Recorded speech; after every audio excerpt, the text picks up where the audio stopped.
Good morning, Turkey! Good afternoon, Philippines! So, ako, day off ko ngayon. Today is Tuesday, dapat bukas. Pero nagbago na naman last minute si among babae. So, but it's okay. I understand. So, ngayon, sasagutin natin yung mga nagtatanong nating mga kababayan regarding sa application papunta dito sa Turkey. So, paulit-ulit na lang yung ating vlog dahil yun lang naman talaga yung target natin, to share information, to help our kababayan. So, of course, ang topic natin ngayon, how to apply in Turkey.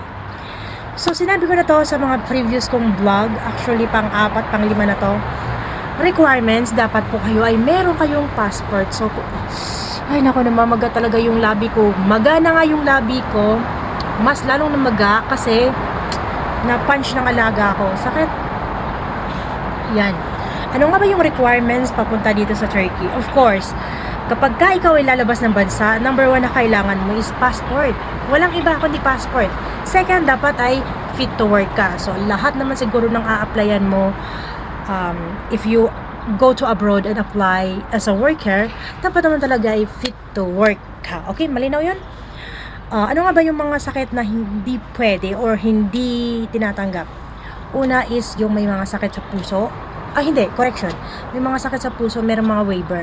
So, unang-una is tuberculosis. Pangalawa, syempre, yung may mga sakit sa katulad ng AIDS, HIV, syphilis, mga ganon. Mga sexually transmitted disease. So, hindi po yan nakakaalis. Scar sa baga, hindi rin. Pero na lang kung may waiver. So, ganon. Una, passport. Pangalawa is fit to work. Syempre, dapat po kayo ay ma-meet nyo yung requirements ng bawat company or bawat employer na kanilang requirements. Let's say, for example, punta ka ng Hong Kong, ito yung requirements, ito yung qualification, ito yung standard nila. Pagdating sa Turkey, ganito, ganito, ganito. But overall, kailangan talaga meron kayong experience. Okay? Some cases, pwede naman, tumatanggap din naman sila ng mga walang experience. First time niya, pero na-refer siya, direct hire siya. So, isolated case lang yon, bihira lang yon, yung sinasabing direct hire.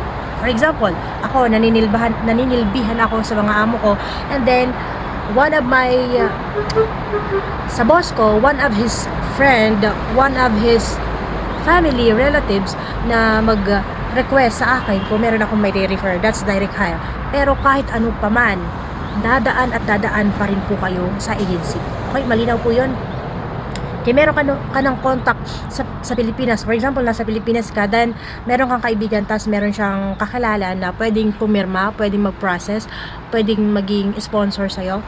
Dadaan pa rin kayo sa agency. Okay, malinaw yun. Kasi walang mag-bypass. Dati merong cross-country. Way back 2018, nag-apply ako pa Turkey. Yes, meron akong employer dati. Na-hire na ako, na-interview na ako, and nag-process na ako ng NBI sa Hong Kong. Nag-process na ako ng visa at 2 beses ako na-reject. Una, dahil sa employer, kasi yung employer, hindi niya na-meet yung standard na kailangan para makakuha sila ng helper. Okay? So, hindi lamang tayong mga workers yung may mga standard. Yung mga employer din, hindi rin sila basta-basta makakakuha ng mga helper, ng mga nani, kung hindi rin pasok yung kanilang qualification. So, kailangan may datong. Okay? Hindi sila pwedeng, kukunin kita, ganun. Kasi may narinig ako, patalasas lang. So, meron si Kabayan naging boyfriend. Tapos si Kabayan ay nag-work, may work siya dito sa Turkey. Tapos, ang gagawin nila, kukunin nila yung si Kabayan para i-hire as a helper or as a nanny or whatever sa kasama sa bahay. Hindi pwede yung ganun. Kasi, yung daloy ng pera niya, yung finances niya ay hindi sumasapat at hindi siya enough to hire some foreign domestic helper, FDH, abroad, especially in the Philippines, kasi we are very expensive. Okay? So, again, hindi lamang employee ang may qualification, si employee din ay meron. Sobrang mahal kumuha ng helper. Sobra. Kasi ang pagkakaintindi ko, 3,000 yung bayad nila sa pag-process lang, sa pagkuha lang ng Filipina. Hindi pa kasama yung ticket, yung insurance sa Pilipinas, insurance dito sa Turkey, and then travel, ticket. For example, dito sa Denizli, ang layo, 'di ba? So, babiyahe ka pa ng Istanbul to Denizli. another airfare ulit. Excuse me. So yon, ganun siya kamahal. And of course, ano pa nga ba? Ito yung critical. Ito yung gawin mo yung the best mo. Okay, sabihin na natin meron kang experience, nanggaling ka na sa abroad. Isa pa, okay, additional. Dapat hindi kayo nagstay sa Pilipinas ng matagal, more than a year. Yun ang requirements ng Nuno, okay, ng agency ko. Pero sa ibang agency, they consider na 2 years or more. Okay? So again, sa agency ko, hindi sila tumatanggap ng more than a year. Yun ang pagkakaintindi ko. Yun ang na-request ng agency ko na kailangan hindi ka nagstay o natambay, natenga sa Pilipinas ng more than a year. Okay? Yun ang isa yan sa mga requirements. Pangalawa, dapat ay hindi ka break contract. Okay? Hindi ka break contract. I don't know exactly what's the meaning, pero ako, myself, break contract ako. Bakit? Kasi, supposedly, third contract ko na kay Amo sa Hong Kong. Okay? Pan-third contract ko na. Pero nag-break ako. Okay? Nag-resign ako December, pero pinayagan ako ng boss ko na umuwi ng January 2. So, meaning to say, break contract ako. Pero bakit nandito ako? Okay. So, isa yan sa mga dahilan. Siguro ko, kinonsider nila kasi pang 5 years ko na kinaamo. Sa last ko na amo. Okay, sa Hong Kong. That's the scenario. Okay. So, bawal ang break contract. Pangatlo, next is, gumawa po kayo ng introduction video. Ito yung pinaka-critical. Diyos ko Lord, ang dami natin. Ang daming yung gustong pumunta dito ng Turkey. So, yung introduction video, sikapin ninyo na hindi ko naman sinasabi na perfect or fluent ka sa English kasi I myself, hindi rin naman ako ganun, okay?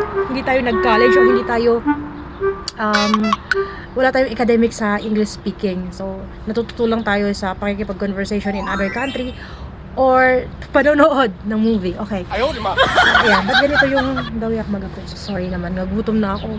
Alas 11 na ba? Alas 11 na. Alas 12 na nga yata eh. So, ganun. Kailangan itawid mo yung introduction video dahil kailangan mag-highlight ang video mo. Kailangan mag-level up yung video mo. Kailangan kapuna-puna, kapansin-pansin. So, hindi ko naman sinasabi na mag-makeup ka. Hindi ko sinasabing mag-ayos ka. Ang kailangan lang doon, simple, maayos yung buhok mo, nakapusod. Ako, hindi ako nakapusod doon, pero maiksi yung buhok ko. Kung maiksi to, mas maiksi pa doon. Tapos nakaganon, kailangan hindi siya nakatakip sa mukha mo. And of course, dapat wala kayong lipstick, wala kayong hikaw, wala kayong kwintas. In short, simple lang kayo. Kung may blazer kayo na plain, na hindi naman sobrang, alam mo yun, elegant, wear it, mas maganda. Basta importante, naka-white tops kayo. Okay, don't worry, hindi naman whole body yung video mo. Kundi, top lang. Okay. Para magkaroon kayo ng ideya, ganito lang yung pagkakagawa ko dati. Hindi naman siya nagaya ko ngayon kasi nag-practice ako eh. Okay? The best gagawin mo doon is practice and practice, practice. Ito lang yung 2 linya lang ibibigay ko sa inyo kung paano gumawa ng introduction video. Okay? Hi! Okay, ganito. Marhaba to all employers out there. Allow me to introduce myself. My name is Christine, 37 years old. I'm married. I have 3 children. And then so on and so forth. Okay? So, yun lang. 9 minutes na. Bye!